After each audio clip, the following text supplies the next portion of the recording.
Hello दोस्तों, अपने channel में आप सभी का स्वागत करते हैं। एक विवाह गीत पेश करने जरा अच्छा लगेगा तो लाइक कमेंट सब्सक्राइब फॉलो भी करना। मोरे पिचुअरावा हो घन बासवरिया, कोई लरी बोलले आदि रात, सूतल रजवा हो उठी के बैठन, आकन न कोई लरिक बोल, धाऊ तू ही नौआ हो, धाऊ तू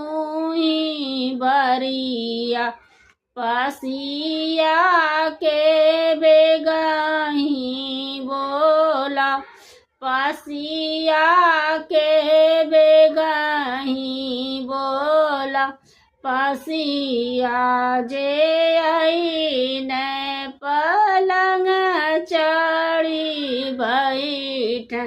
कहा राजा जहामा जवन चिरैया क बोलिया सुहावन, उह चिरैया पकड़ीला डारे डारे पसिया हो, डारेला जलवा, पाते पाते कोई लरी लूका, पाते पाते